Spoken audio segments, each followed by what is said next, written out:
చూడు నేను single ticket తీసుకున్నాను కదా, న్యూయార్క్ నేను దిగిన తర్వాత డైరెక్ట్గా నాకు బ్లూమింగ్టన్ ఇచ్చింది. అప్పుడు బ్లూమింగ్టన్కి కూడా అదే ప్రైస్ మీకు కావాలంటే ఇస్తానని చెప్పేసి చెప్పింది, కానీ చికాగో వచ్చేది. ఎందుకంటే లగేజ్ ఒకటి, అది కారు ఒకటి ఉండిపోయింది, మళ్ళీ లగేజ్ డొమెస్టిక్ ఎలా ఉంటుందో తెలీదు, ఇబ్బంది పడాలని చెప్పి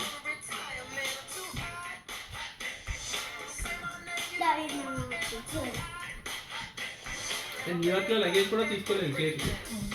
న్యూయార్క్ నుంచి చికాగో ఆటోమేటిక్గా అదే ఆలోచన ఏం చేసుకున్నాను. నువ్వు సెప్టెంబర్లో పెట్టుకుని ఉంటే ప్రోగ్రామ్ బాగుండేదేమో విజయ్, ఆ లోపల సెట్ అయిపోతుంది. ఇంకా అప్పటికి ఇంకా సెప్టెంబర్ అంటే 3 months. జూన్ వేసుకోవచ్చు, కౌంట్ చేసుకోవచ్చులే. ఫస్ట్ వీక్లో అలా డెలివరీ అయింది. September first వీక్లోనే. ఓకే, కానీ తను కూడా కష్టమే, తను సెన్సిటివ్ ఉంటుంది.